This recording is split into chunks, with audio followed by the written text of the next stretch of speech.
Hürmetli vatandaş, bugünkü leksiyalarımızı başlayımız. Leksiyada sadaka acırız, Washington'dan sözdeyimiz. Bugünkü islahış kemerci görmeyince yıl. 10. ayının 10. günü. Bugünkü vaziyetten gep alsak vatandaşlar, yakından biri torbetlerde obzorçular mesela Can Fonşiko deydi. Şundaklı pulga qaraydigan yıllar deydi. Afganistan'dan asker çekindirip Amerika Qo'shma Shtatları Jungo'ga urush açamdı degan so'zlar fikrlar ekip yuriydi. Bunun rastlığı yoki amaliyati qanchalik uni kelgusi belgilaydi vatandaşlar. Vaziyat shu. Bugun shunga aloqador bo'libmi Amerika Qo'shma Shtatlarining davlat ishlar katibi Mike Pompeo 10. ayning 6. kuni atrofida yoki ilgari keyin bo'lib Yaponiyada Tokyo'da 4 davlat, Osiyodagi 4 davlat yig'ini qatnashdi. Bu yig'in Jungo'ga taqobil turish, ya'ni Jungo tahdidiga taqobil turish yig'ini deb ataldi. Biz mushularni davr qilgan oldi bugun vatandoshlarga leksiya so'zlaymiz. Mavzu mundaq. Davlat ishlar katibi Mike Pompeo Amerika Jungo tahdidiga qarshi turadigan ittifoq tashkillab bo'ldi.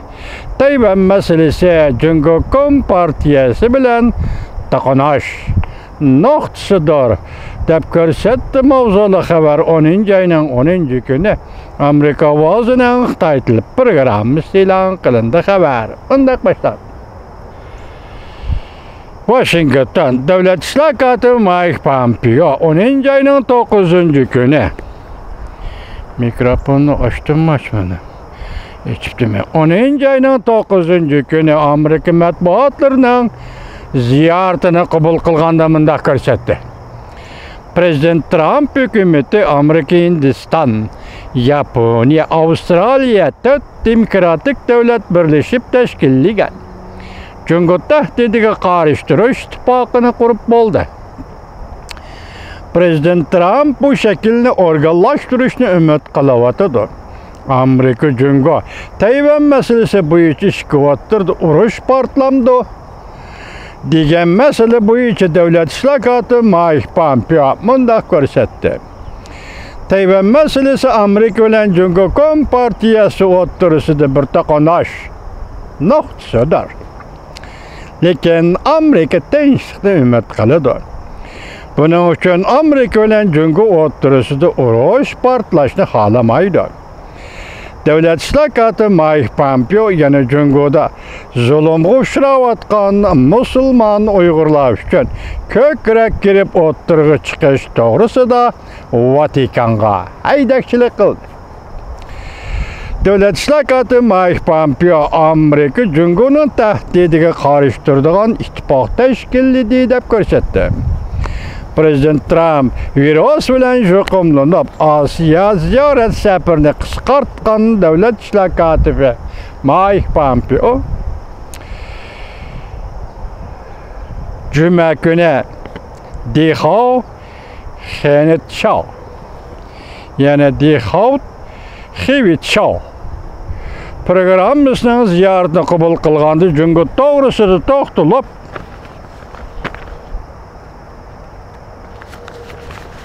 Jungo to'g'risida to'xtalib, jumladan 4 demokratik davlat 4 taraf suhbati orqali Jungoga qartilgan kichik NATO qurib chiqmas. Yoki NATO qurib chiqdimi? Qo'yilayotgan savol ekan-juma. Tayvan masalasi hamda Tayvan masalasi hamda Vatikan bilan Jungoning pop belgilash kelishimini davomlashtirish masalasi bo'yicha nuqtaloq to'xtalib o'tdi. Davlat ishlar katibi Mike Pompeo 10. ayning 6. kuni Tokyoda Yaponiya, Avstraliya va Hindiston tashqi ishlar ministrlari bilan suhbat o'tkazdi. Cuma kuni yana 9. kuni 4 taraf suhbatiga aloqador amaliyoti Jungoga qaratilgan kichik NATO masalasida to'xtalganda davlat ishlar katibi bunday ko'rsatdi. Kichik ko'lamlik NATO yoki Osiyoda qurilgan NATO Prezident Trump hükümeti Bütkül Asiyada bir qatar münasebetlerini turguzdu.